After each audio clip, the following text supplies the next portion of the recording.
Hello. Just give me 1 minute. Check things are going right. Yep, live. Good. Okay. Let's mute that. Hello. Welcome to Bryan Lomax Movie Talk. Q&A. Live Q&A.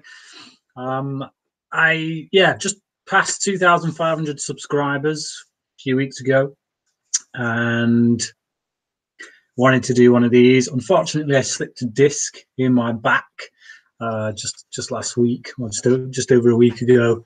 So I was out of action, wasn't really able to do it. But I'm kind of there now. I'm sort of on my feet and whatnot. Obviously not currently because I'm sat down, but got my trusty hot water bottle and ready to answer some questions. I did one of these when I hit 2,000 subscribers, and I really enjoyed it because you guys just kind of appeared.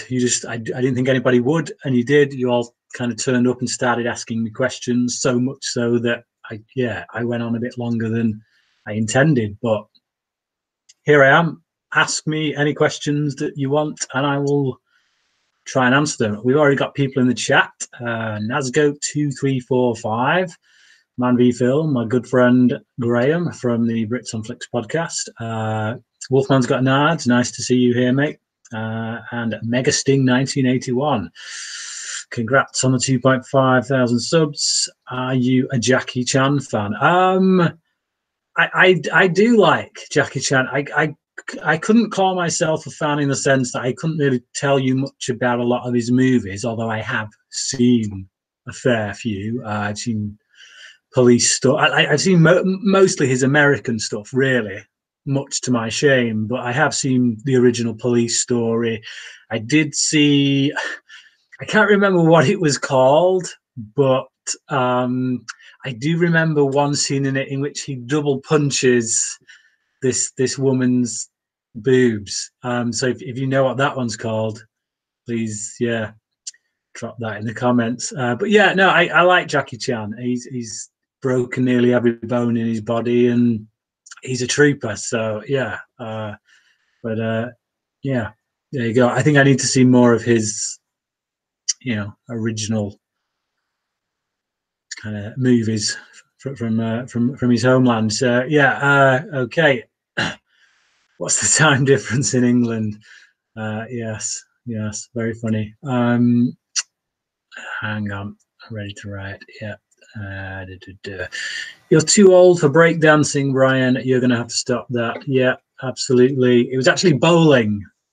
It was bowling. I've got a history of back problems. I went bowling rather stupidly, and literally on the first one, we just set up, got everything ready on the screens and stuff. I was up first, did the first bowl, boom, back went.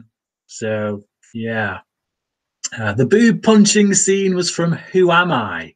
Okay, thank you for that one. Good to know. I just remember he was fighting some chick who was all dressed in leather, and she was kind of opening a can of whoop ass on him. And in typical humorous Jackie Chan style, he just.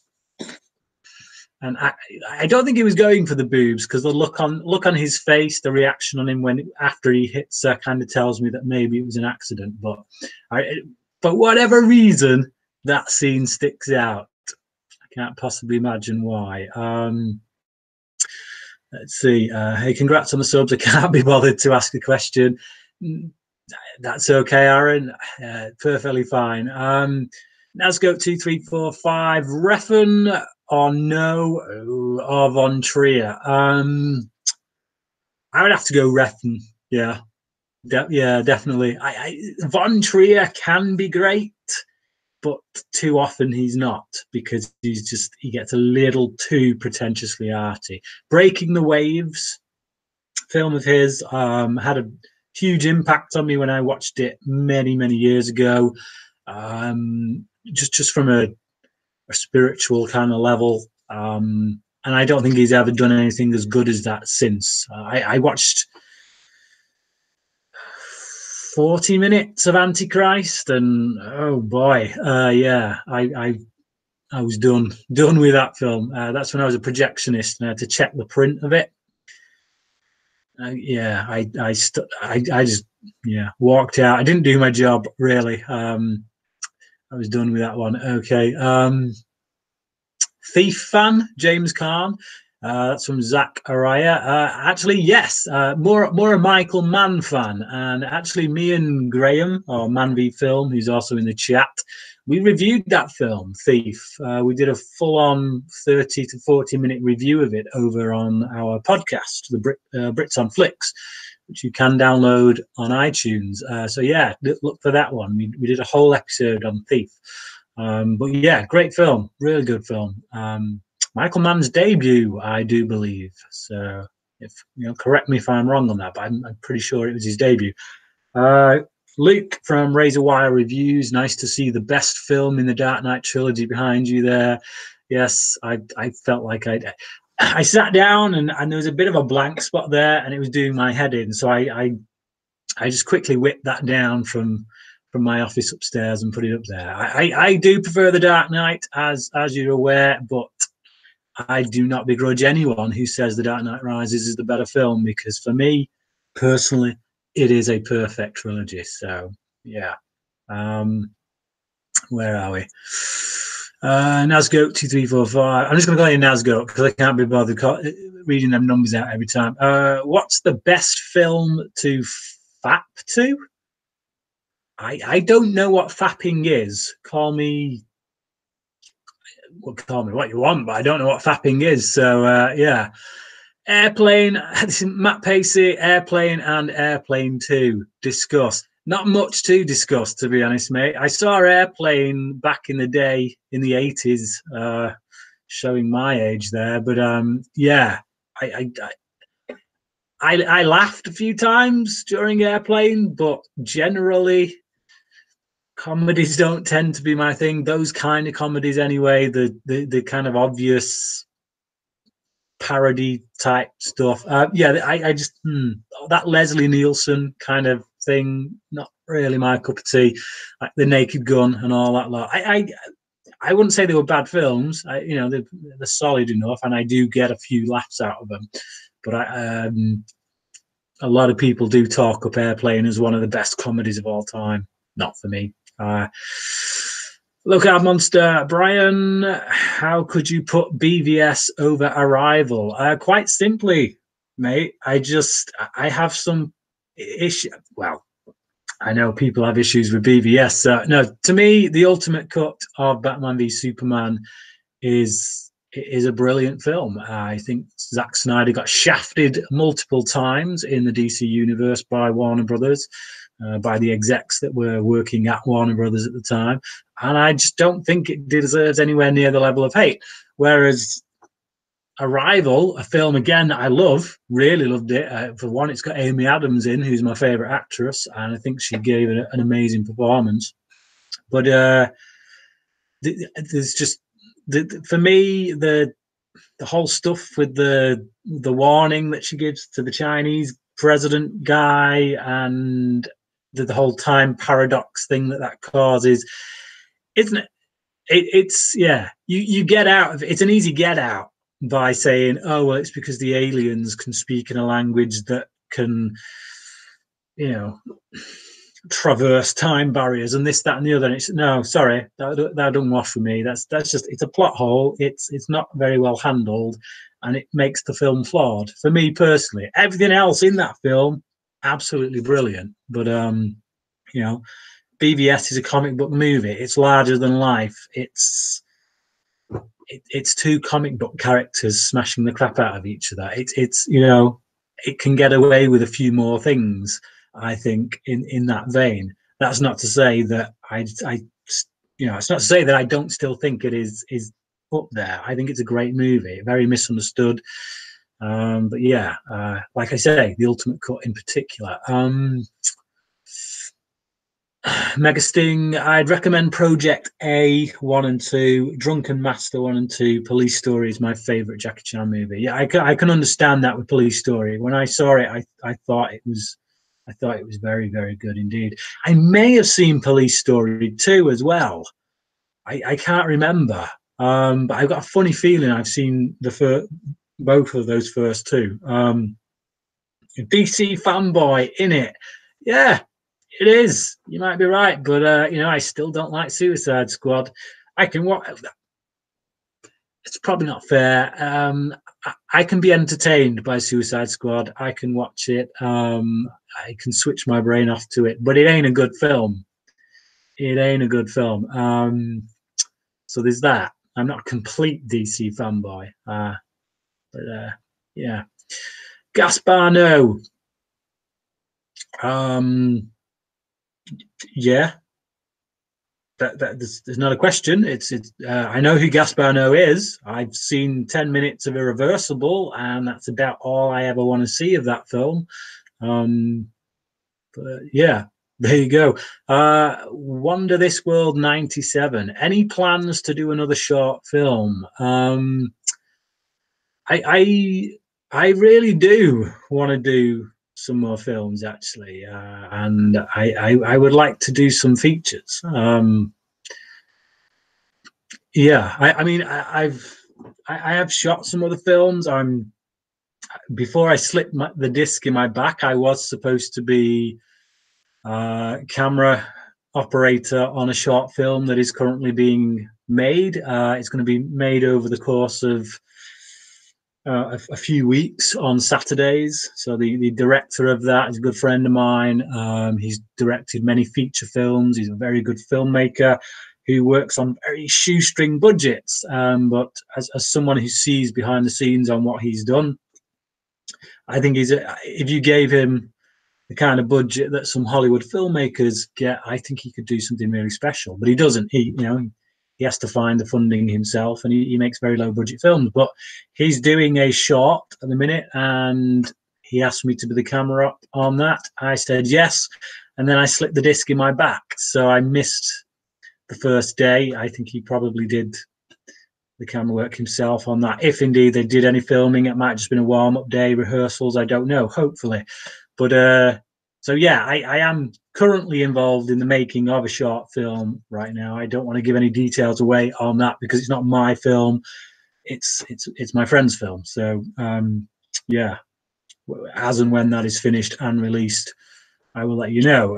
But I would like to write and direct some of my own. I am currently working on a few scripts, and yeah, we've got some ideas, but yes is the answer to that question. Tino or PTA? Oh, Tarantino or Paul Thomas Anderson? I got to go with Paul Thomas Anderson simply because he did make two of my absolute favorite films of all time. There Will Be Blood and Magnolia. Sorry, Magnolia is my third favorite film of all time, after the Dark Knight trilogy, which I know are three films, but I count them as one because I can't decide between them really. But Truman Show being my number two and Magnolia being my number three. At one point, it was my number one film of all time. And like I say, There Will Be Blood is definitely in my top 20, possibly my top 10. So yeah, I don't have a Tarantino film in my top 10, but his work is so solid across the board. Most of his films would pretty much be in my top 100. So yeah, I think PTA has made the biggest misstep with Inherent Vice out of the two. I think, although saying that, Tarantino was involved in Four Rooms, wasn't he? So, but as a feature film, as just their own work, just solo feature films, I think Tarantino's biggest misstep is probably Death Proof, but it's still a film I really like, really appreciate. Whereas Inherent Vice, I actually did not like. Everything else that Anderson's done, I've liked to varying degrees, and in some cases just absolutely adored. But yeah, Inherent Vice, not so much. Maybe I need another watch on that film. I don't know, but if I had to decide, I'd go with PTA. Let's see where we are. Brexit. I'm not talking about Brexit. I'm sick of Brexit. I want to be out. I am all for Brexit. That's all I'm going to say on the matter. The country voted. We had diplomacy, and that diplomacy is now being pushed to one side. So tells you about the world we live in. Yes, I voted out. We're not out yet. What's going on? So there you go. Best Nolan movie outside the Batman trilogy. That's Wolfman's Got Nard. I would have to say Interstellar.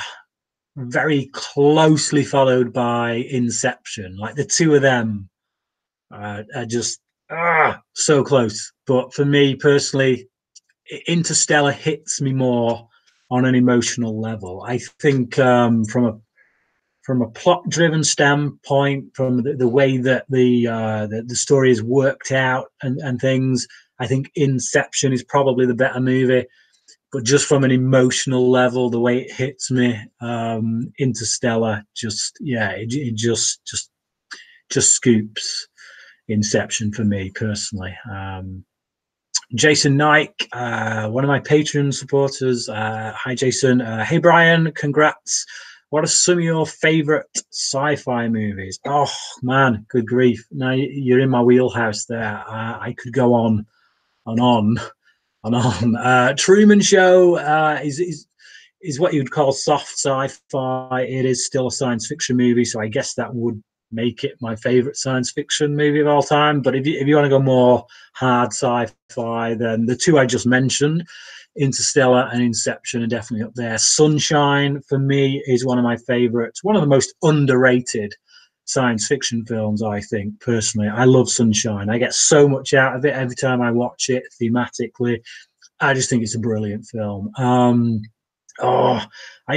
watched one just the other day, actually, by the same writer. One of my favorite writers, Alex Garland, fast becoming one of my favorite filmmakers, period, with the two that he's directed, or three, as it happens. It'd been kind of touted recently by Carl Urban that he actually directed the majority of Dredd. So for anyone who didn't know that, again, another great science fiction film there. I know it's more comic book movie, but it's still science fiction. But yeah, so many. It just when you get put on the spot like that, it's just Ex Machina. Annihilation was my favorite film of last year. Blade Runner 2049 was my favorite film of 2017. Absolutely loved 2049, even more so than the original Blade Runner. And the original Blade Runner is up there. The first two Aliens, I veer more on the side of Cameron's Aliens than Scott's Alien, but they're both 5-star movies without a doubt. I love Covenant, I really do. Another film I think is highly underrated. So many sci-fi films. Terminator, both the first two Terminator films. The Terminator franchise kind of begins and ends with those two films, really. They didn't make any more Terminator films after that, as far as I'm concerned. But yeah, so many. I could go on. I love science fiction, as some of you may know. Just when it's on point, when science fiction's good, it just reveals so many truths about humanity and about the human condition and our relationship to God, and whether or not there even is a God. And it's the perfect genre for having those kind of discussions. So that's, I think, why I'm drawn to it so much. But yeah, okay. Three Stooges or Marx Brothers? It's a question I can't answer, I'm afraid, because I've never seen a film by either of those groups. So yeah, apologies for that one. Football club. I hate football with a burning passion. I'm sorry. I didn't mind playing it when my when I was a bit younger and my body wasn't failing me. But these days I have a shoulder problem, a neck problem, flat foot problem, a back problem. Physical exercise is a bit harder for me these days. Certainly playing a game of football would probably cripple me. But as far as watching football goes, I would rather watch the grass grow, to be honest. I don't like football, it must be said. apologies for that. Also, the best Leslie Nielsen movie has to be Repossessed. Never seen it, mate. Never seen it. But I will take your word for it. Low Carb Monster. I mean it is. Sorry, I mean it is his personal opinion. Oh, he's talking to Aaron. It's his personal opinion. I know a ton of people that love it, but I just think Arrival was much better. Is all. Please don't get me wrong about Arrival. I love Arrival. It was one of my favorite films of that year. So yeah, just yeah. I just happen to like Batman v Super. If we were talking the theatrical cut of Batman v Superman, I might be persuaded. But when I watch that film, when I think about that film, the theatrical cut's kind of dead to me now. I will only ever watch the ultimate cut, and that's the one I measure it up against. So, that was Zack Snyder's original vision before the studio butchered it and forced him to cut half an hour out. So, as far as I'm concerned, that's the film we wanted to make. That's the film we eventually got, unfortunately, on Blu-ray, not at the cinema. And that's the one I kind of compare it against. Some people, a lot of people, most people, I guess, still think it doesn't improve the film. I disagree. So there you go. I'm just going to take a sip of water.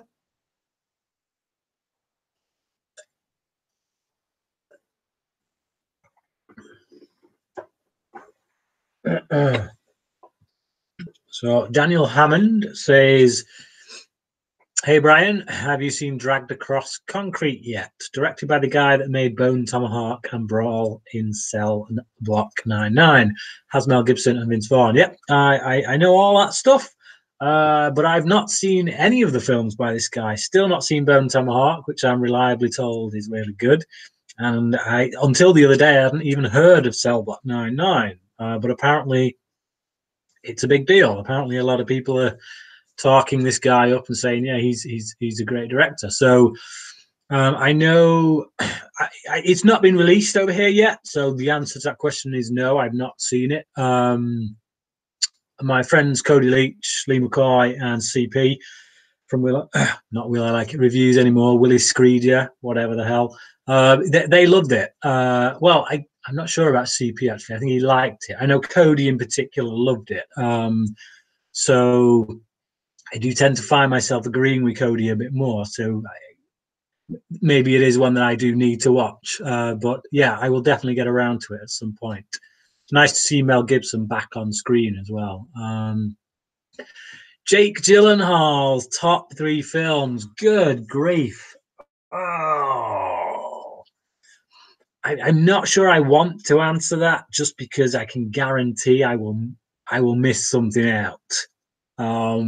He's one of my favorite actors. If I did a top 10 list of actors working today, Gyllenhaal would definitely be in it.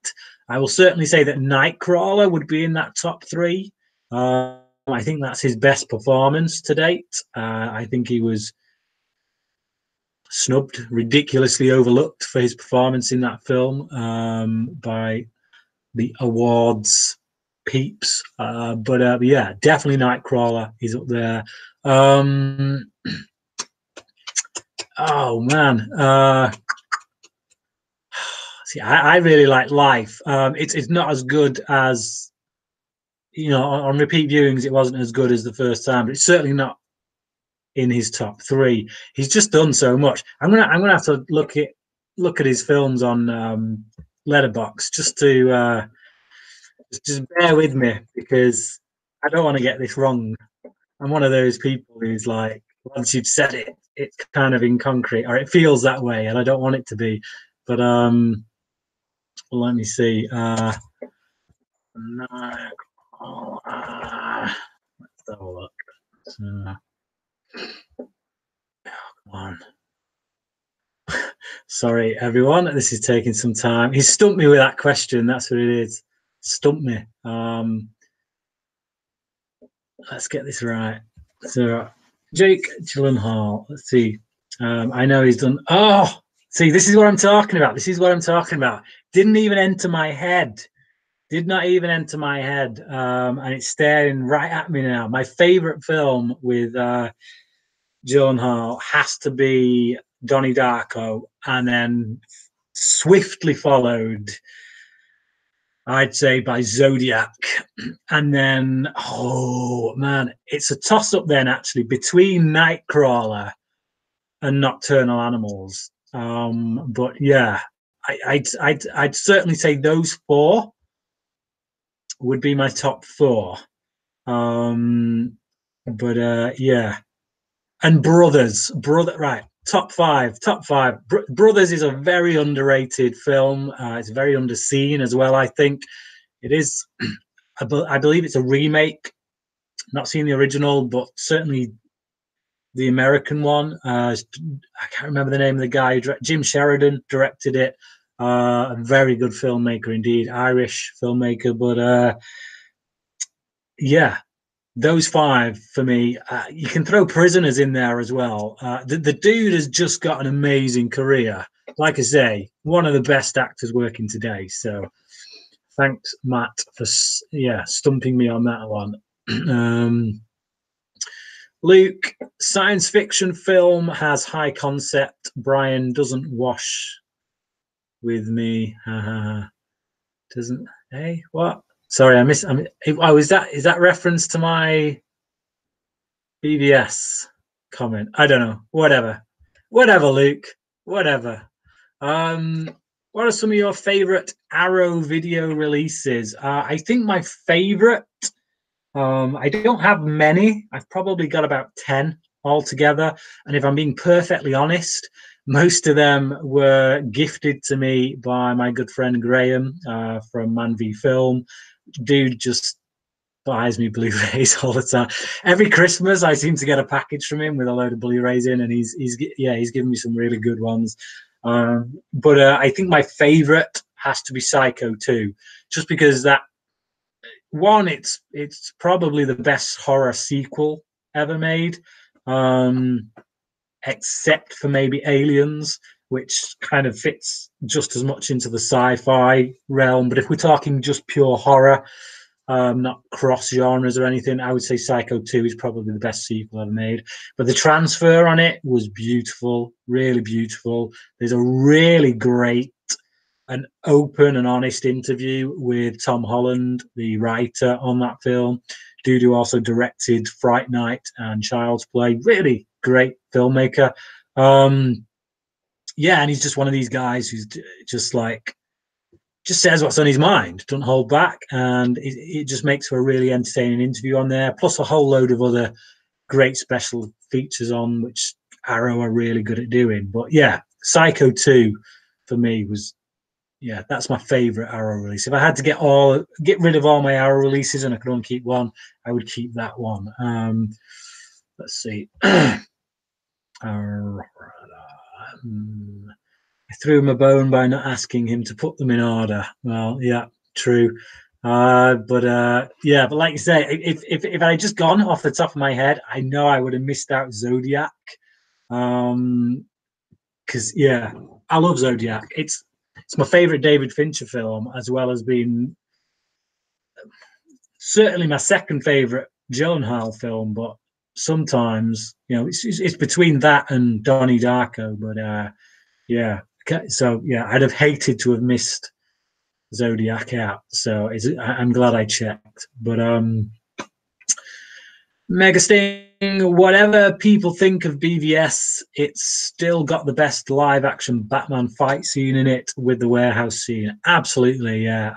If to me, that was just Batman straight off the pages of like Frank Miller's Dark Knight Returns. It was just.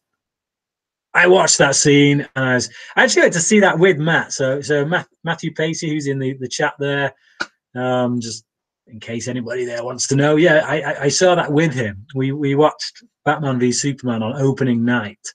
I loved it. I don't know what his thoughts on it are, to be honest, at this point, but I loved it. So I love the theatrical cut, but the ultimate cut just took it to another level.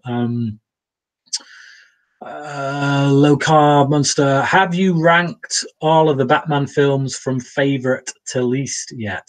I've not.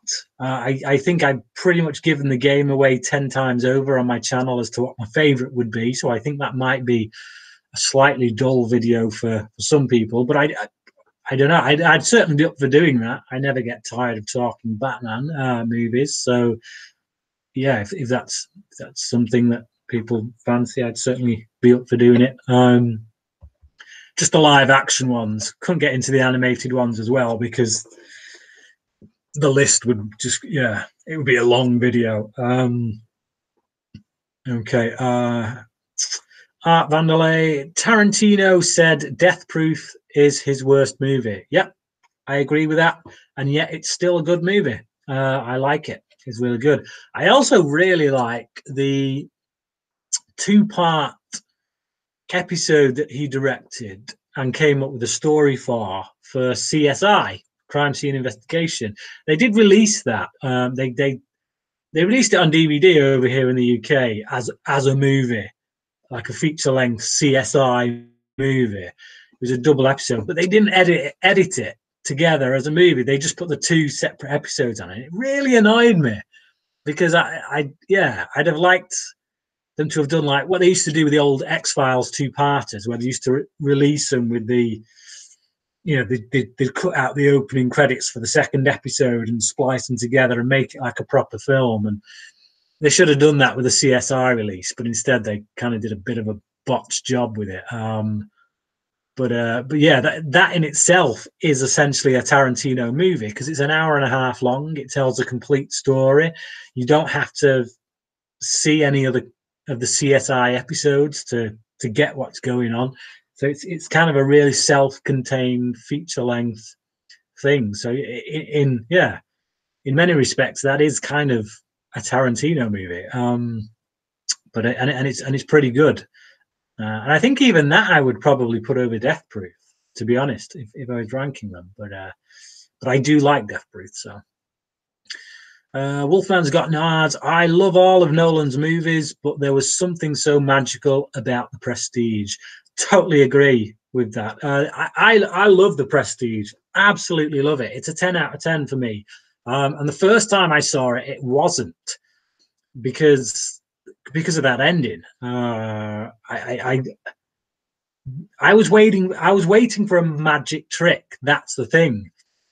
And the rug gets pulled out from under your feet when you suddenly realize that actually it ain't a magic trick. It's some kind of science, and it becomes a science fiction movie in that respect. But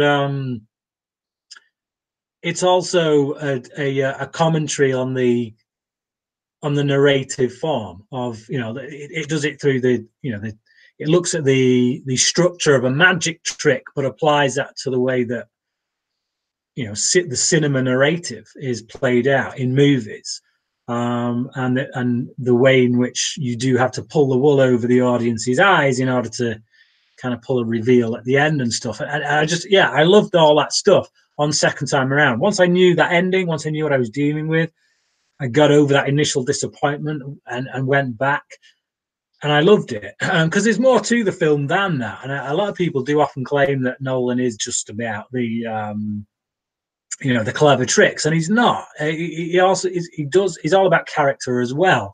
If you look at The Prestige in particular, the thing that grabbed me about that film from start to finish, the first time around, is those characters and the feud, that obsession for their craft and for getting one up on each other is just so well drawn out, so well handled, and you really do become engrossed in these characters.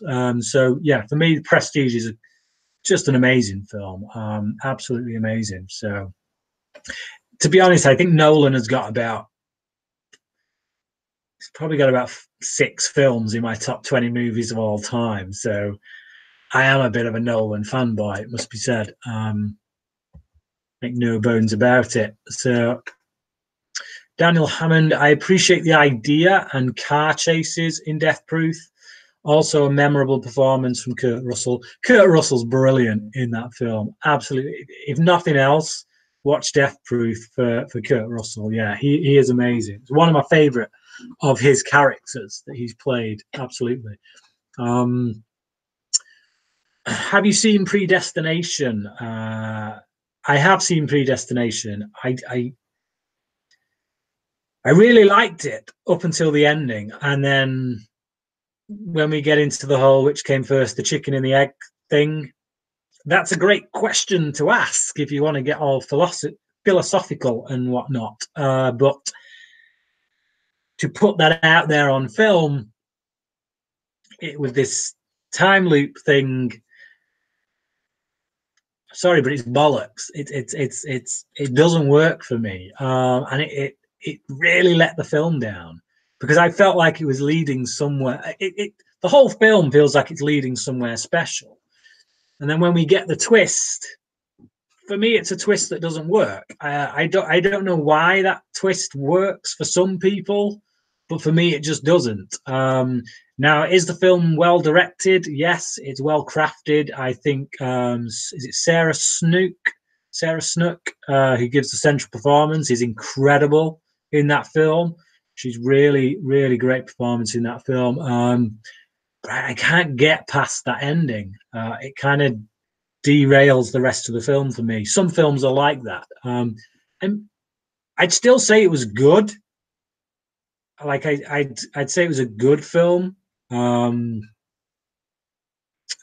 could give it a 3 out of 5 because of how well crafted it is. But for me, yeah, lose me at the ending, and it does a lot of damage. Wonder This World 97. What genre do you hope Tarantino does for his 10th and potentially final film? Yeah, I'm not buying that, to be honest. I'm not buying it's his final film.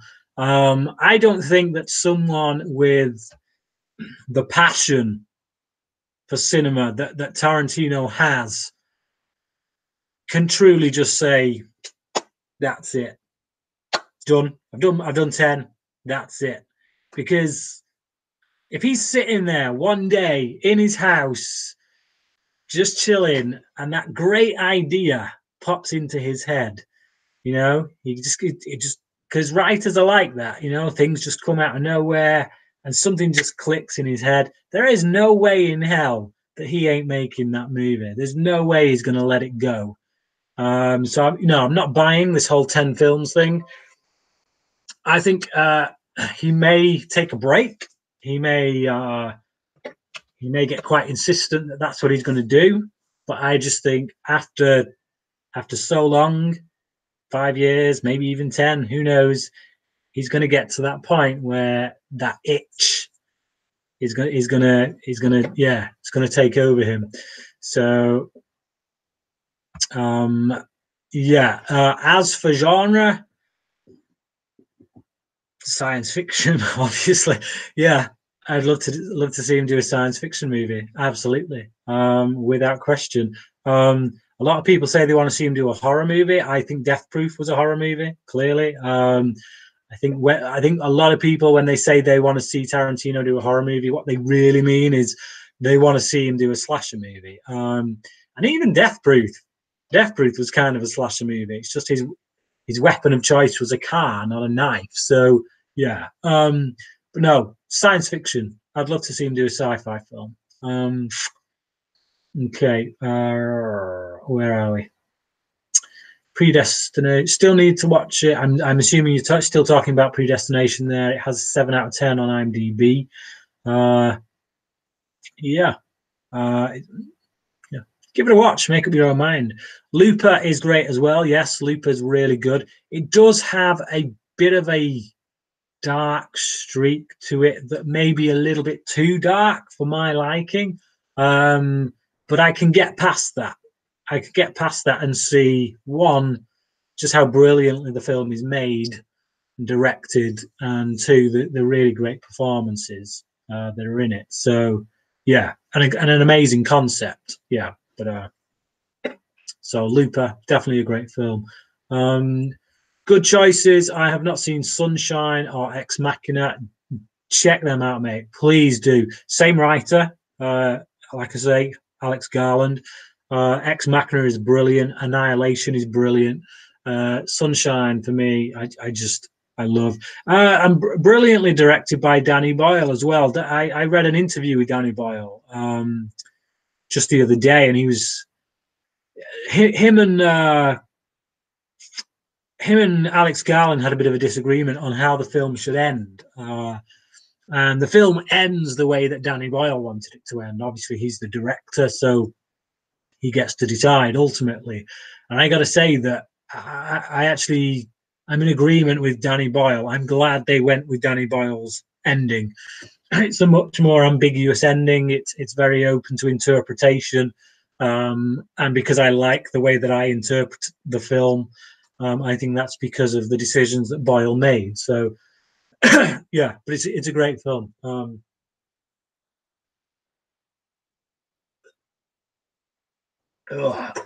getting a really dry throat here, but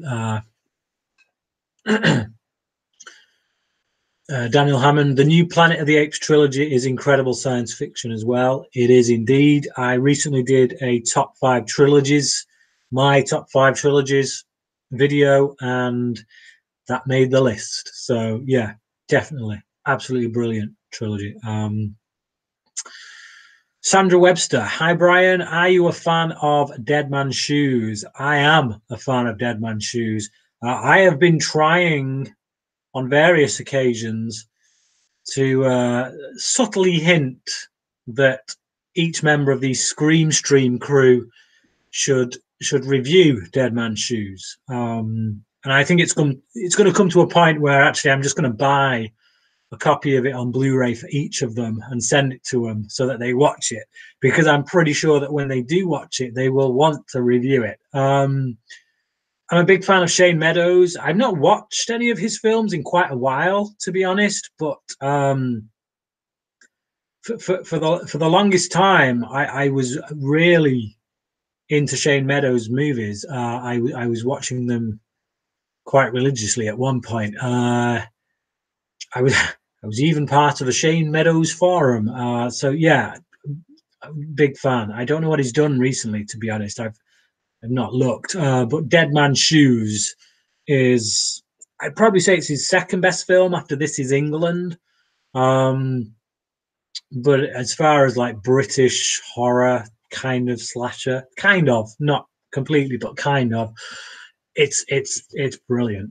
Absolutely brilliant. Yeah. And Tony Kebbell gave an amazing performance. I mean, Paddy Considine does too, but that was I think that was the first thing Kebbell had been in. And yeah, incredible. So yeah, love that film. Art Vandelay, the Snyder Cut, smiley face. Is that in reference to Justice League? Maybe, I don't know. It has come out this week that apparently a Snyder Cut does indeed exist. It's 3.5 hours long. I want to see that more than anything right now. If you could give me the choice to watch any movie that hasn't been released, that would be it. I want to see that Justice League Snyder Cut. So yeah. Wolfman's got Nars. My 3 favorite sci-fi movies are Back to the Future, T2, and The Butterfly Effect. Oh, okay. The first 2 choices, I understand. I thought Butterfly Effect was okay, but I mean, it's all subjective. Don't get me wrong. I'm not gonna roast you on your choices. But Butterfly Effect surprises me just because of when you think about all the classics that are out there, like Alien and Inception and 2001: A Space Odyssey and things like that. The Butterfly Effect. Okay. Thoughts on Cronenberg's Scanners and or Rabid, however you pronounce it. Scanners I've actually reviewed on my channel, so look for that if you want. Just go to my channel and find the Scanners review. I reviewed it sometime last year, so I really like Scanners. I've seen Scanners 2.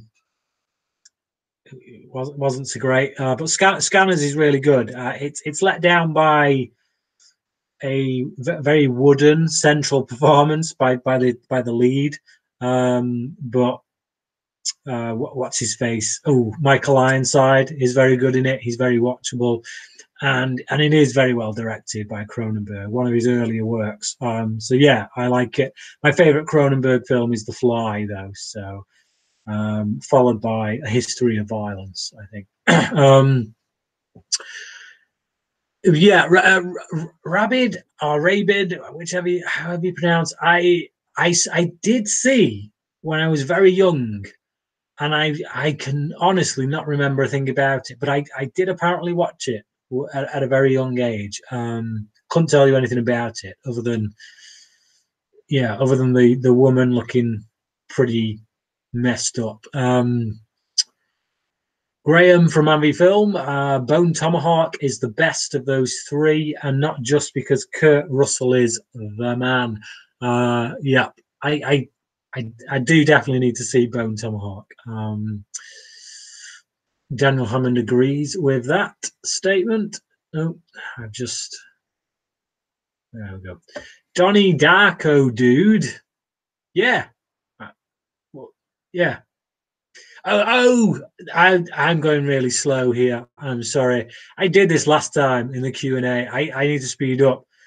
I'm reading comments here that are from, clearly half an hour ago or whatever. Yeah, Donnie Darko, obviously. It was. Prisoners, great. Source Code was also good. Yes, yeah, Gareth Kowalski. I know what you're talking about the last 5 minutes of Source Code. I'd agree with that. I would agree. Not even the last 5 minutes. It's literally just literally the last minute or two. They should have just ended on that freeze when everything freezes and then boom, cut to black. Yeah, totally agree. Sinister movie reviews. I've just seen Pet Sematary at Cineworld. It was brilliant, great. Please don't give any spoilers. Although, if it's much like the original, we pretty much know what we're going to get story wise, don't we? But no, yeah, I like the original. So looking forward to the new one. Have you seen Miracle Mile? I'd recommend that. That's Mega Sting. The name sounds familiar. Miracle Mile. I don't know that I have. I might have to look that up in a bit. Yeah. Oh man, alive! I agree. Psycho 2. I'm so behind on these comments. Blimey, really, really slow. Sorry. Gonna hit the hay in 5 minutes. That's Wolfman's got an ad, so I imagine he's probably in bed by now. Nazgo, top 3 Brit crime flicks. I got Get Carter, Layer Cake, and The Business. 92% Brit, 23 and Me in Texas. Go Boris. Yeah. I don't like The Business at all. I don't like that filmmaker who made The Business, to be perfectly honest. But I like Snatch a great deal. Get Carter, I would definitely agree with. Again, this is one of those questions that, without looking it up, I wouldn't like to give a definitive answer. But certainly, Get Carter, I would agree with. I still need to see Sexy Beast. Actually, the director of that made a film called Under the Skin, which just blew me away. Absolutely blew me away.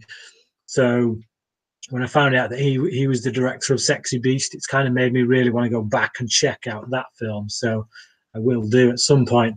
Does anyone have a more iconic voice than Lance Henriksen? Probably not. Although I may be quite biased in that. I love Lance Henriksen. He's a great actor. Horror Show. Hey Brian, congrats. Thank you. Matt Pacey, congrats on the subs. Good night. Thanks, mate. Congratulations, good sir. Hi Brian, congratulations. Is Bryce Russo. What are your thoughts on these Disney remakes to live action? Take care. I'm okay with them. I'm fine with them. We've had a few good ones. We've had a few misses. I think that if you don't like them, you still got the originals. So yeah, why not? Go for it. Which one was it? Was it The Jungle Book? I think The Jungle Book I really liked. Thought that was well done. Was that Jon Favreau? I think. Beauty and the Beast was okay. It was pretty decent. I still prefer the original, obviously, far and away. But no, I didn't care for Maleficent all that much. But that was more it wasn't so much a remake as a different story, more kind of a sequel, prequel kind of thing, whatever. So, where are we? What gravitated you towards sci-fi horror? That's Vince Smiley.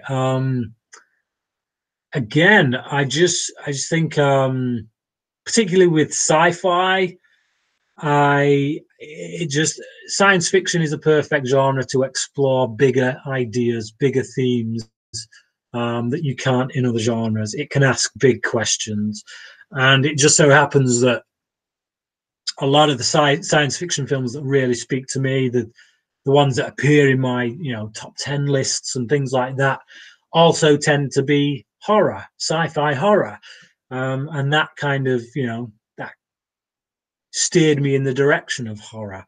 And then when you come to horror itself as a genre, it also is a very good genre for asking big questions about the nature of human beings, good versus evil. What even is evil? Is it even a thing? Is it within us? Is it you know what I mean? So again, so horror, sci-fi, they're primed to ask those kind of questions. Whereas other genres, they go into other things, so yeah, I think that's really the main thing that grabs me about them. So yeah, and you can literally go anywhere with them. Particularly sci-fi, you can invent whole worlds that we've never seen before. So Colton Davis, Heartbreaker. Congratulations, bro, you did it. Even though I've only known you for like the past 4 months, I'm still happy for you. Man, I do not like Looper personally. I think it's one of the worst time travel movies I've ever seen. Totally disagree with you on that, but we'll move on. If you want to see a really good science fiction film with Bruce Willis, though, do check out 12 Monkeys, because that is brilliant. Nazgoat, Drum Dums and Cody gayed off.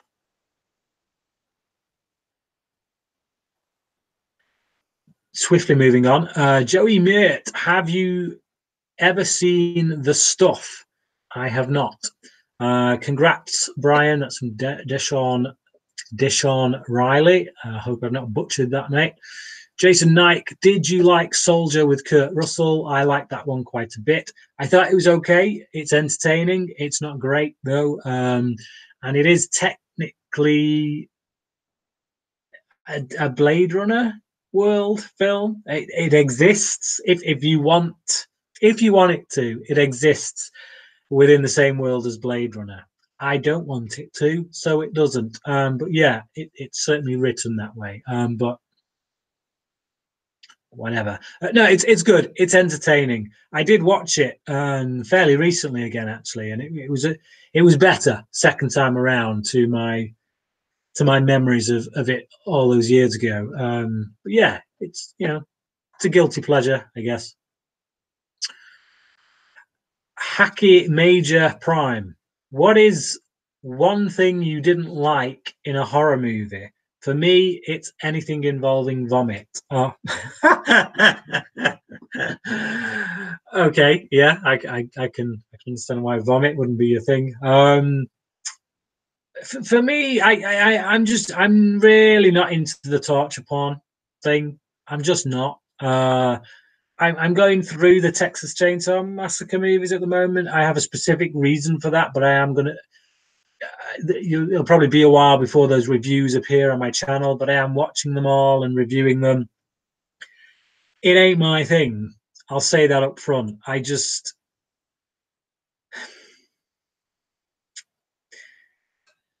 like a film like Don't Breathe that has some pretty grim stuff in it, but it has a point. It's saying something. That is a movie that has something to say, Whereas a film like Hostel, a film like Texas Chainsaw Massacre, I get nothing from those films, and I feel like people come to those just because they want the roller coaster ride of being scared and seeing something sickening. And for me, I want more than that. If you're going to show me something sickening, there needs to be a reason. But when we get to the end of it, it has to be about more than just seeing people being butchered. So for me, I guess that's the thing that I dislike, which probably sounds weird coming from a guy who's reviewed a lot of slasher movies. But you look at something like Scream; it's still got something to say about the nature of violence, and does it, does movie violence create psychos, or does it make them more creative? You know what I mean? It's discussing those ideas amongst others. I don't get any of that kind of stuff from Texas Chainsaw, or certainly not from Terrifier. So that's the prime candidate from most recently. Terrifier, to me, I will never watch that film again. I wouldn't wipe my backside with that film. So yeah. Okay. Wolfman's got an ad. Still with us there. I get into deep discussion with you on the butterfly effect at one point, man. Off to bed now. Thanks for answering my questions, Brian Knight Hall. No worries, mate. Good night. Have a good one. Lee Duckers. Oh no, I've just scanned down a bit too fast. He's gone. Where are we?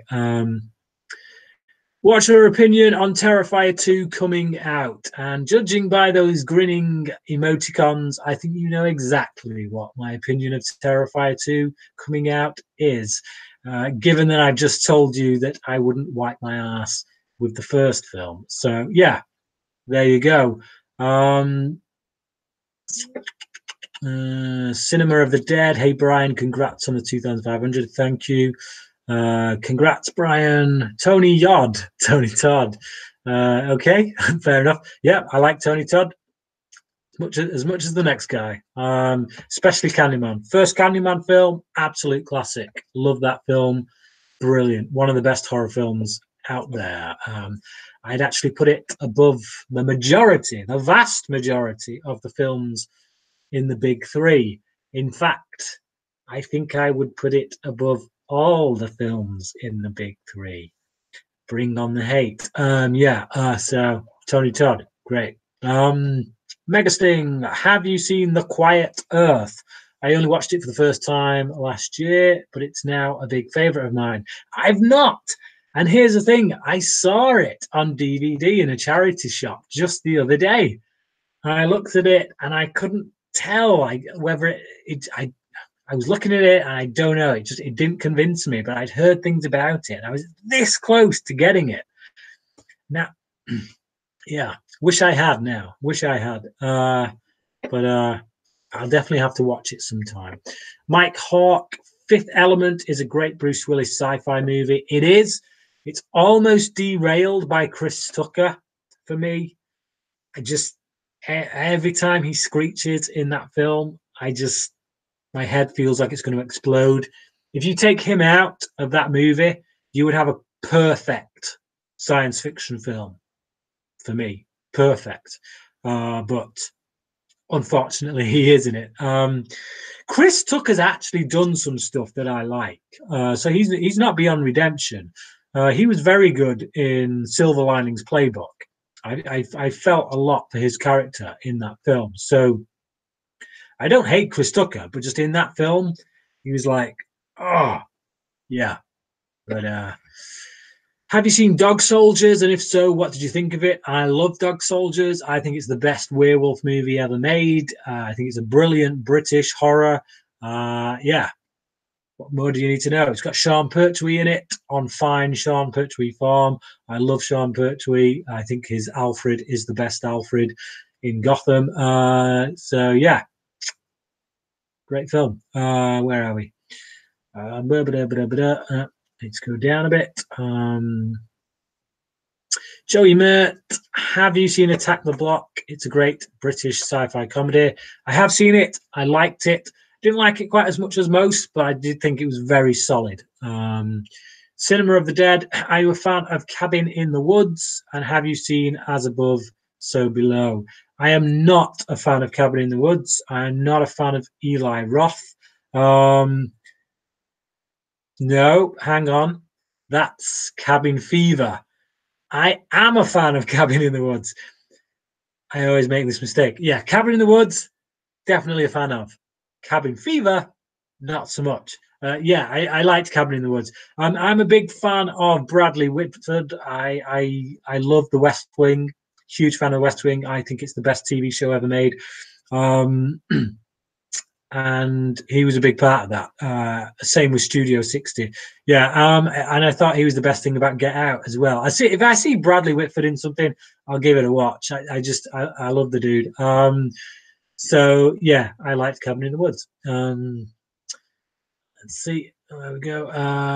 My man, Mr. Lomax. I'm gonna when I read that, I'm gonna read it in Aquaman's voice. My man. Right. Yeah. Thank you. Colton. Oh, and before you go, I want you to know that I'm sorry for misspelling your name.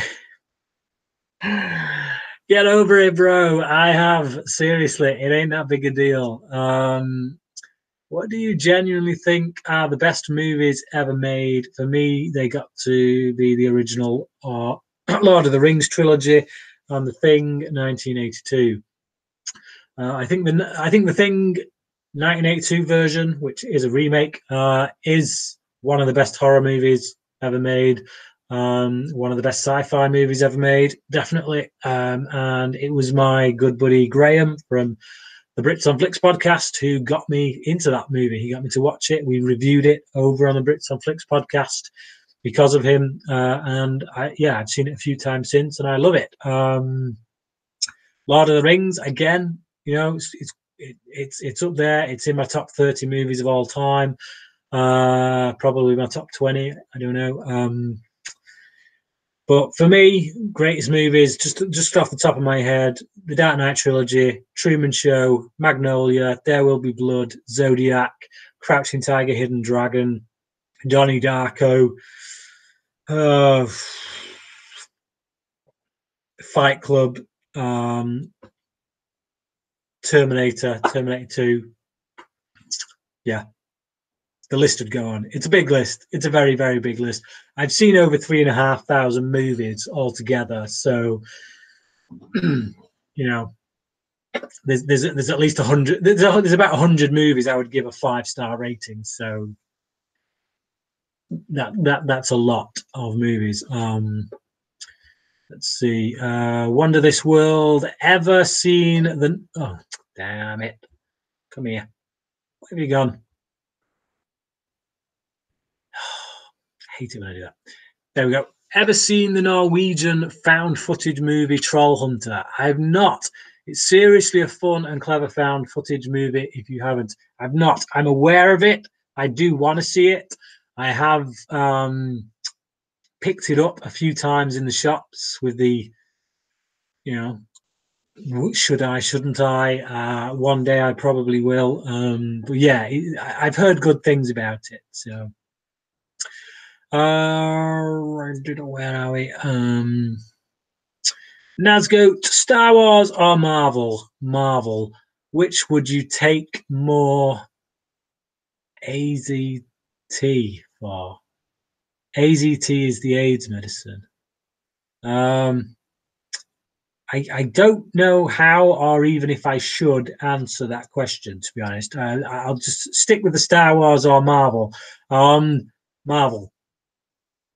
Marvel haven't had a miss. I find the original Star Wars movie to be overrated. Episode 4, I do. I've got serious issues with that movie. I think Empire Strikes Back is a great film, but I still wouldn't give it a perfect 5. And Return of the Jedi is very solid indeed. But again, it's not a perfect movie, even though people like to believe that it is. So for me, Marvel haven't had a miss. Yes, they've done films that are low for them, but even so, like the worst Marvel movie so far, you're still talking like a 4-star movie, you know? So Marvel all the way. We got like 23 is it now? 23 movies, something like that. So yeah, Marvel all the way. No question. The Howling or Fright Night. I have recently bought The Howling. I've never seen it. I'm a big fan of. I hate it when I do that. I say I'm a big fan of someone and then I forget their name. But she was in Critters and E.T. And yeah, just total brain fart. It's gone. But I'm guessing Fright Night will probably be my favorite, just because it is one of my favorite horror movies of the 80s. So it will be a hard one to beat. Jesse Hudson, sort of an off the wall question, but what denomination concerning your Christian position? Might ask you some questions later. I don't hold to a denomination. I'm the church that I go to is a Baptist church. I go there because I find fellowship with the people that are there. I could equally find fellowship in a church of any other denomination. At the end of the day, do you believe in Jesus? Do you accept him as your personal savior? Do you believe that he died and then rose again on the third day? You know, pretty much else outside of that is just talking points. So yeah, I'm not really one who subscribes to denominations. I think denominations have hurt faith and talk of faith more than they have helped it. I understand why they exist. I understand where they've come from, but sometimes it can just appear that there's too much disagreement going on between the followers of Christ, and ultimately all we are is followers of Christ. So yeah, I won't go any more into it than that. But yeah. Okay. Halloween H40 sucked, and you know it. To each their own. I didn't think it was great. I liked it though. I'd quite happily watch it again. I didn't think it was perfect. What two movies would you pick to watch with The Fly for a great triple feature? Ooh, well, oh man, you've got to go for some kind of body horror thing there, haven't you? Or transformation thing. Hmm, that's a tricky one. That's a very tricky one. I think The Thing would certainly work with it, just because of the body horror element and the fact that you've got people transforming into something. Um, you stumped me. You stumped me. Triple bill, triple bill. I will move on for that one because otherwise I'm just going to be sat here in silence for a while. But yeah, The Thing certainly would work with it. Let's see. Kurgel Kreutzer. Eli Roth is a director that actually makes me seriously angry. I was furious when I saw the new Death Wish and realized afterwards that it was Roth film. And yet, and yet, I would say it's his best film.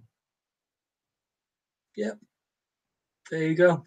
I I was never a big fan of the original Death Wish, though. To be perfectly honest, I don't rate Michael Winner all that much. So I had no emotional ties or anything to that film. Um, I went into it knowing it was an Eli Roth film, so my expectations were exceedingly low, and I had fun with it. I wouldn't give it any more than a 3-star rating, but yeah, I'd say it's his best film. But I do agree with you. Eli Roth, for the most part, kind of makes me angry. Um, let's see. Jason Knight, my favorite show of all time is 24. What are your thoughts? I own every season of 24 except for that last one they did that didn't have Jack Bauer in. If it ain't got Jack Bauer, I'm not interested, quite frankly. Yeah, love it. I think the third season is the best. I'd say it's the strongest. Nina Myers is one of my favorite TV villains of all time. Love Nina Myers. I actually met the actress Sarah Clark. Is it Sarah? I think it's Sarah Clark. Yeah, I got her autograph. She sat down with me actually and had a good long chat. She didn't seem eager to, you go. I know Lee McCoy this week had a pretty bad experience with Edward Furlong.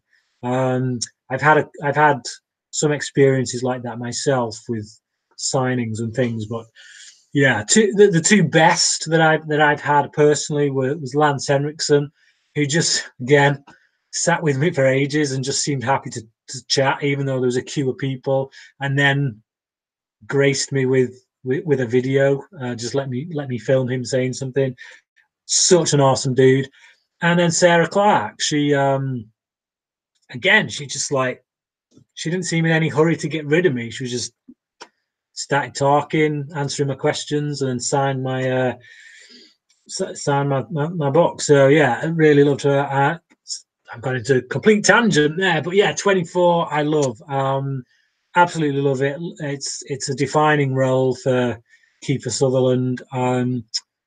I think some of the plot elements did start to wear thin a bit towards the mid-season, like season 5, season 6. There's going to be a mole. There's going to be this. There's going to be that. It's just where in the season is it going to come? But even so, 24 on its worst day was still better than a lot of television shows on their best. But yeah, I do think maybe not the half season that they did with Kiefer Sutherland, but the last 2 full seasons they did with him, where they did 24 episodes rather than 12. I think they were really solid again. They found their mojo again. So yeah, I love 24. Absolutely love it. Let's have a look. I am going to have to call this quits soon, and I know there's a lot more questions down here. So many. So I will apologise now just for any that I miss, but I will have to get going in a bit. Let me see. Where are we?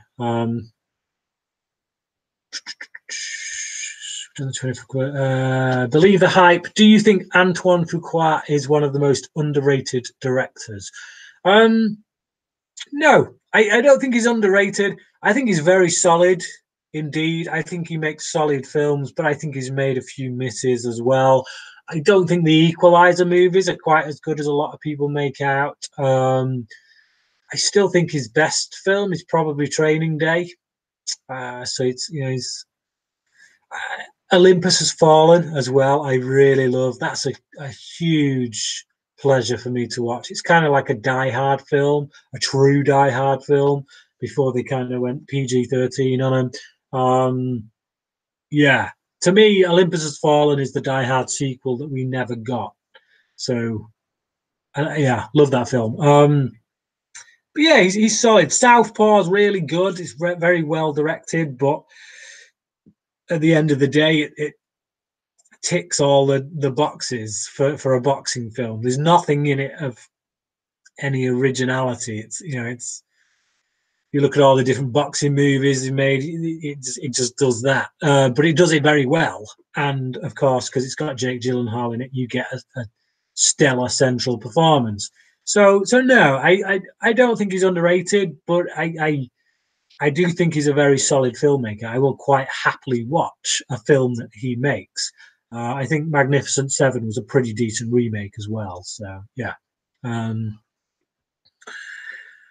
Let's see. Believe the hype again. Goodfellas or Godfather? I would go Godfather personally. I totally understand why anybody else would go Goodfellas. For me, there are a few times in that where the level of violence becomes a bit too much for me. Godfather, I prefer the story to Godfather. I think I think Goodfellas zips along a lot nicer. I think it's probably better directed as well. I think Scorsese does a better job.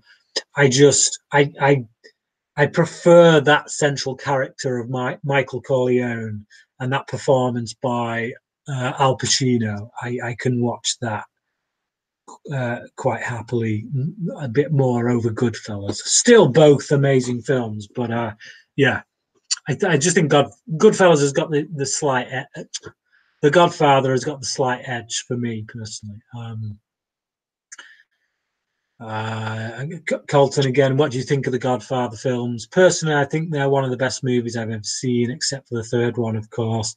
Yeah, I agree. I do think that the second film is,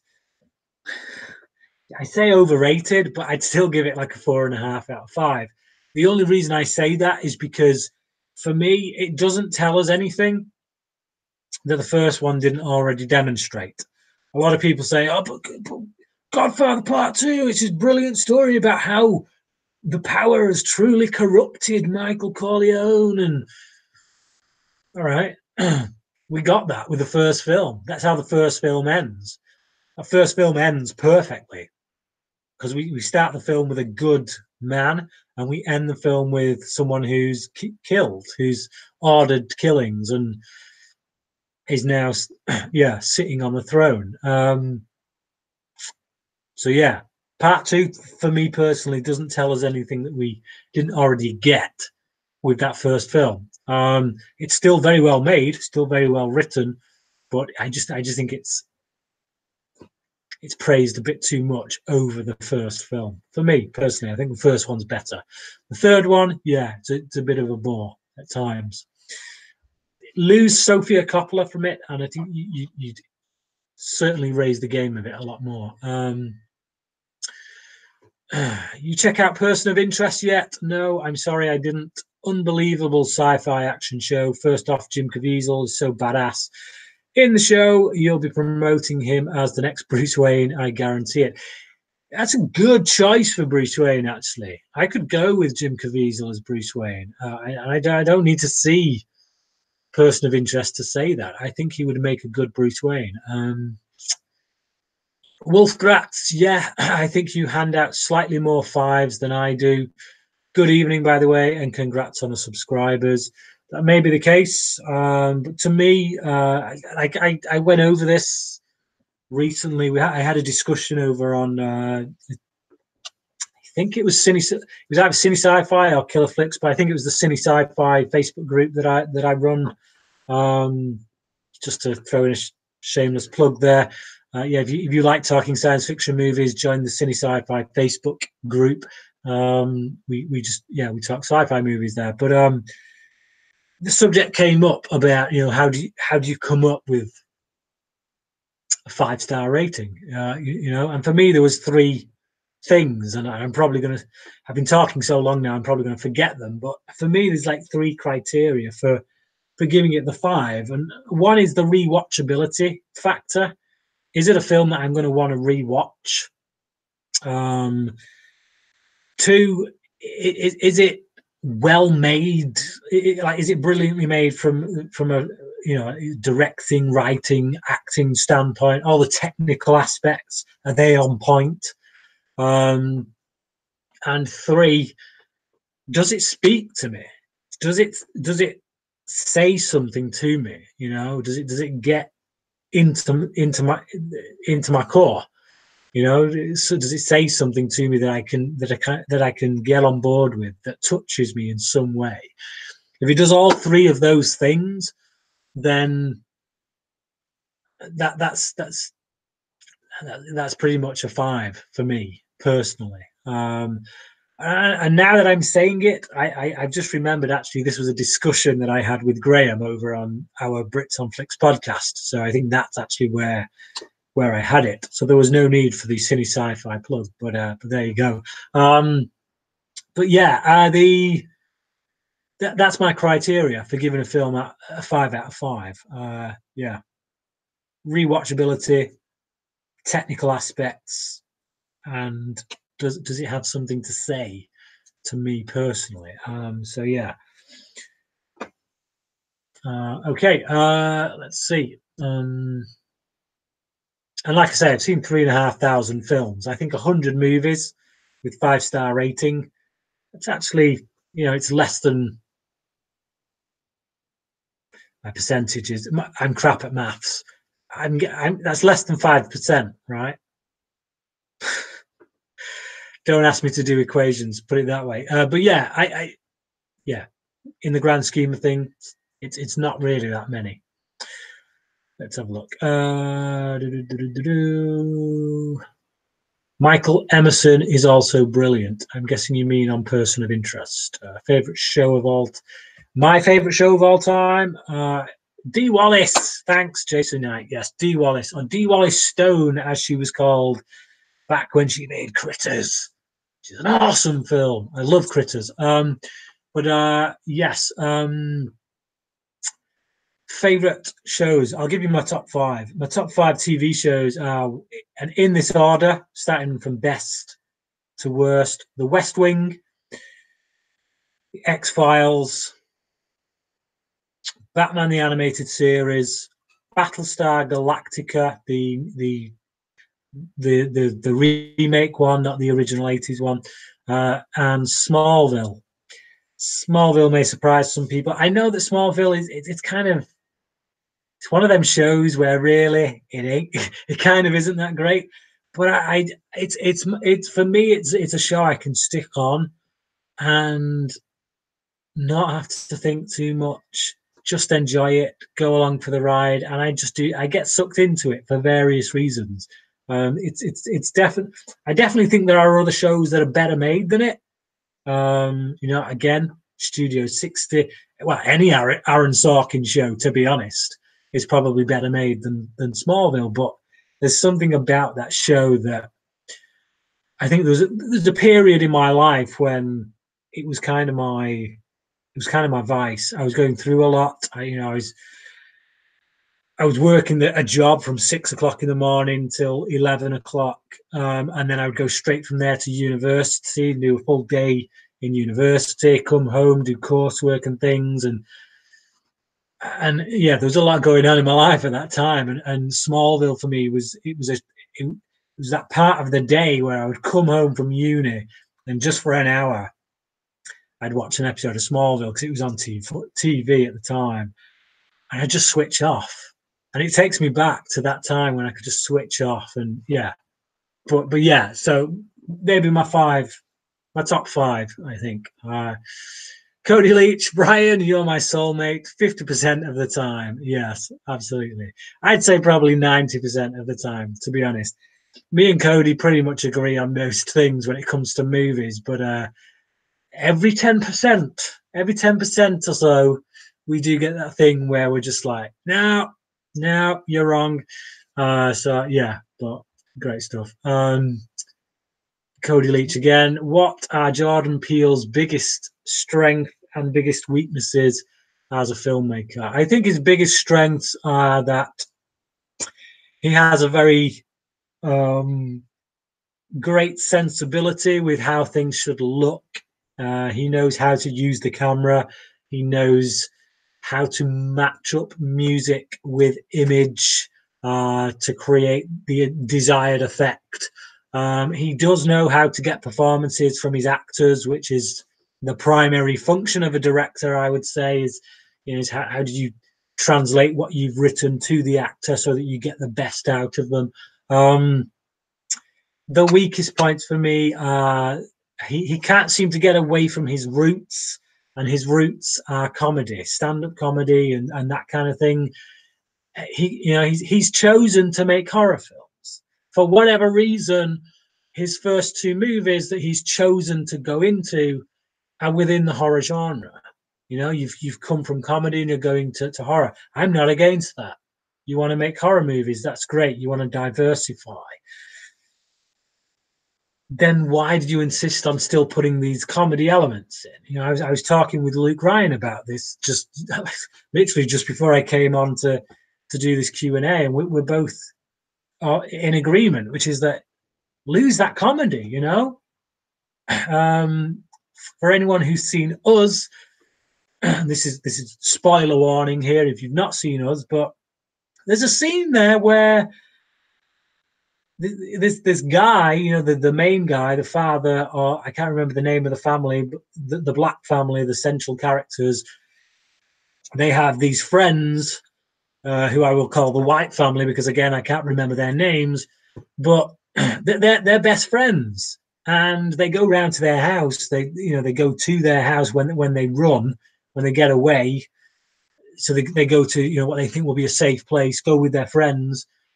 They get there and they find their friends have been brutally butchered, brutally murdered, and there's no scenes in which they're mourning the loss of their friends who are right there on the carpet, you know, blooded and everything. And instead, what they decide to do is crack jokes.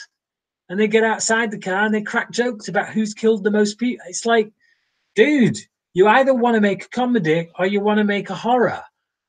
Pick one. And again, I've got no problem with comedy being in horror because there are some great horror comedies, you know, Shaun of the Dead, things like that. But the comedy has to be appropriate, you know.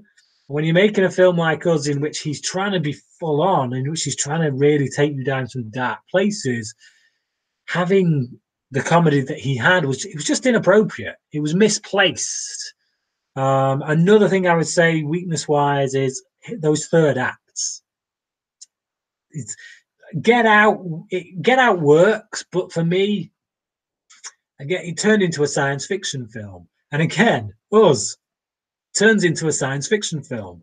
So he's trying to cover all bases. He wants to be a comedy, he wants to be horror, but then he wants to go, I fooled you. It's actually a sci-fi film. It's like those third acts seem to be weak. Get Out, not as much, but yeah, like I still had the problem with Get Out when it suddenly became this body swap thing. I'm like, no, you've lost me. And Us, so many holes, all because he doesn't know how to handle those third acts. But yeah, there you go.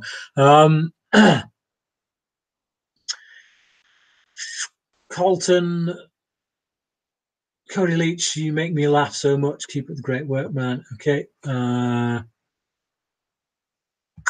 But yeah, Peel is omnipotent. Okay. Wonder This World 97. Have you ever shouted bollocks while watching a movie in a theatre? I have. Several times, actually. Several times. But one of them was during Pirates of the Caribbean at World's End. I shouted a few things during that showing, actually. So when Keira Knightley was doing her Braveheart speech, I just suddenly had the urge to shout, freedom! And thankfully, that went down well. Everybody laughed. That could have backfired big time, but no, that worked. And then there was another point in that film that came just a bit after, I think. Well, I think I felt comfortable by that point after the whole freedom thing, where I did shout bollocks because that film was bollocks. But yeah, so the answer is yes to that one. Jesse Hudson watched the Cody Leach vid today about Mark Hamill being Chucky. Your thoughts? My thoughts are that it's freaking awesome. Yes, love it. Love it, love it, love it.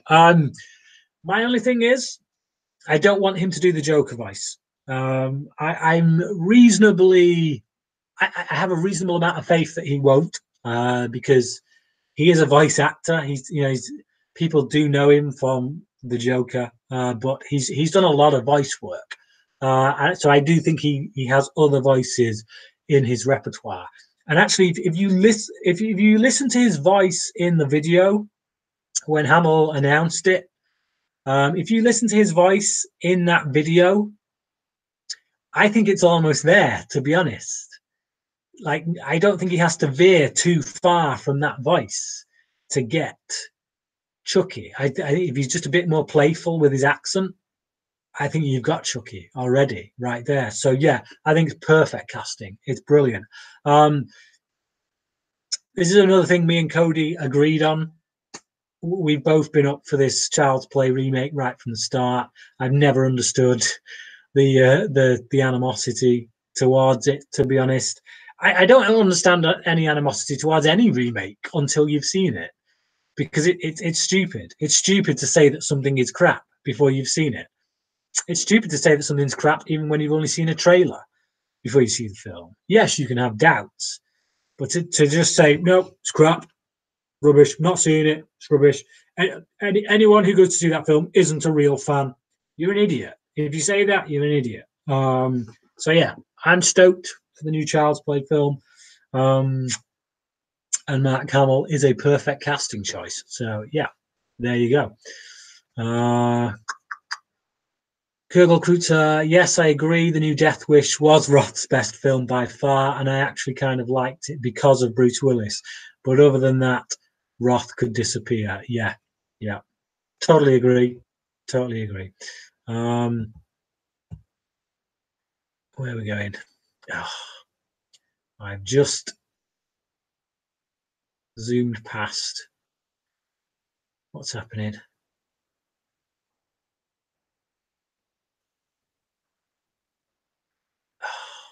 Sorry, I've just skipped past everybody's questions and things. Oh, here we go. Heartbreaker, Colton. What is your favorite book series? For me, it's got to be The Dark Tower. I'll be perfectly honest, mate. I'm not a big reader. I'm not. I don't know where people find the time. To be perfectly honest, yeah. I run two YouTube channels. I look after my wife who has a couple of disabilities. I've got a child with another one on the way. I don't know how people find the time to watch all the movies they want to watch, read all the books they want to read, play all the computer games they want to. I couldn't even conceive of playing computer games. I don't have the time. I really don't. But yeah, books. When I was younger, I did read some books. I read some fantasy books. Lord of the Rings, I read. I think is a masterpiece. Absolutely. The Hobbit as well. I read a series of books called Redwall. They were. I wouldn't say they were child books. They were in that vein of fantasy but with animals kind of thing. Yeah. So Redwall, I read. But no, I'm not a big reader. I do tend to read books about movies, to be honest, rather than fiction. And so factual books about movies, that kind of thing, I do tend to read, and the Bible, obviously. So yeah, where are we? Wonder This World 97. Would you have stood a better chance of surviving Cube or Escape Room? I've not seen Escape Room. I have seen Cube, and I doubt very much I would have survived Cube, put it that way. Good night, Brian. Again, congratulations, and I hope you have an amazing day. And don't forget to read more books. Even if they're just audio, it's still a whole lot of fun to read books. Yeah, not the big reader. Sorry. Jason, thanks, Brian, for answering my questions. My favorite season of 24 is season 4. Yeah, I'm struggling to remember that one off the top of my head, but yeah, for me, season 3, definitely season 3. Luke, I get why people are protective over giving 5s, but I'm not a critic, so the way I see it, maybe someone sees I give a 5 to a film I love, and it gives them the impetus to check it out. Worth it. I totally agree. I think me and Luke were having this conversation actually. I think he's given more 5s than I do. But yeah, I agree with Luke's sentiment. I have, like I said, I've got those three criteria for why I give something a 5. if it fulfills all those three, chances are it's going to get a 5. And like he says, if it steers someone in the direction of that film, then good stuff.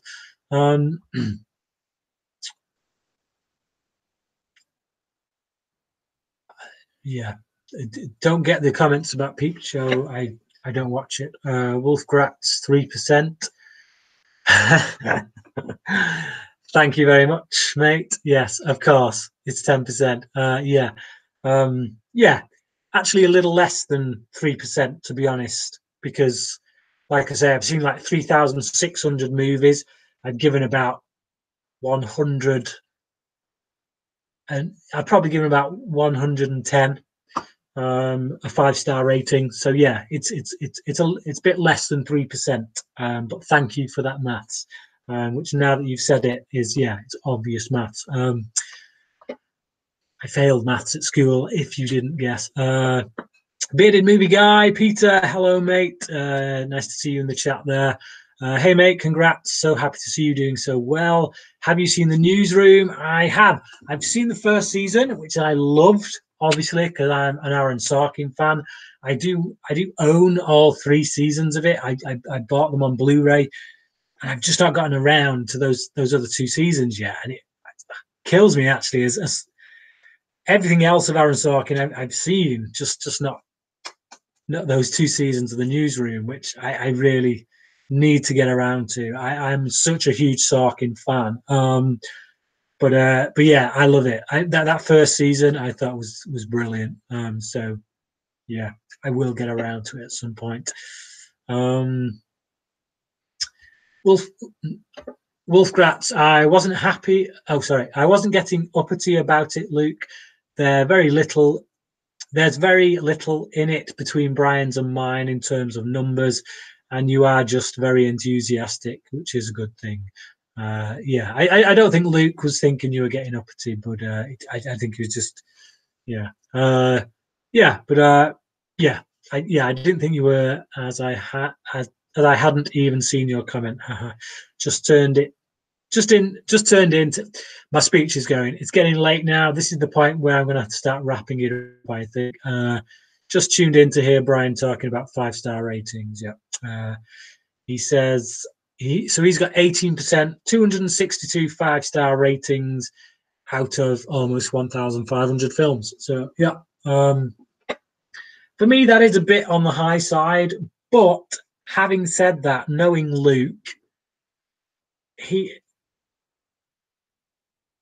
I know Luke, and when I look at his Blu-ray collection, he does go for a lot of the classics. You know, he's a bit of a stickler for these collections, you know, Criterion and things like that. And those kind of collections, they don't tend to do half-assed movies. They tend to look at the kind of movies that do get those kind of ratings. So even though, yeah, his number of films isn't as large as mine, and yet his 5-star ratings are, I reckon Luke has probably seen more of the classics than I have. So I can probably see where that's coming from. Actually, it makes sense to me. Okay, Jason, gotta go. Cheers, Brian. Thanks for joining me, mate. That was really good. Blah blah blah blah blah. I'm going to race down now. Have you seen Eli Roth's Knock Knock? It's a little different. I have seen Knock Knock. I thought it was hilarious. It's one of those films that is so bad it's good. Although I do think that Ana de Armas truly gave a good performance in that film. It was the first thing I saw her in. And even from that, just from that performance, I know it's not because she gets naked. I genuinely mean because of the way she acts in that film. I do think the film itself ain't good.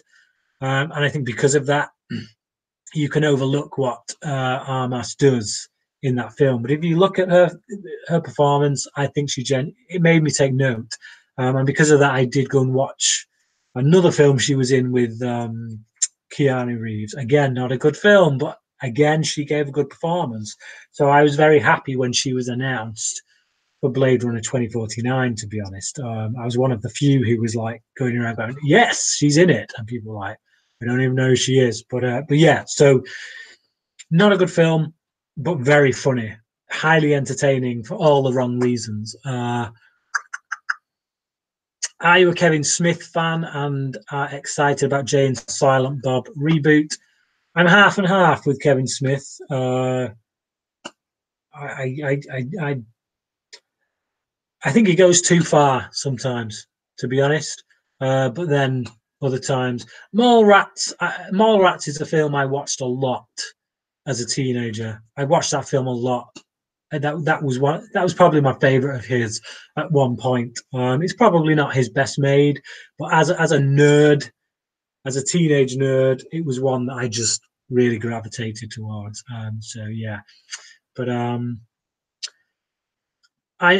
indifferent to a Jay and Silent Bob reboot. I will watch it. I'm happy enough that he's doing it, but I'm not, you know,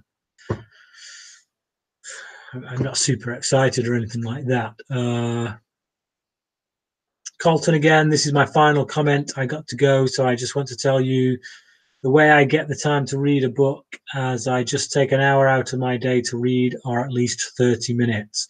Well, like I say, mate, when you've got kids and a wife and you're running a business and you've got 2 YouTube channels and you're trying to fit in all the movies you want to see, follow those YouTube channels,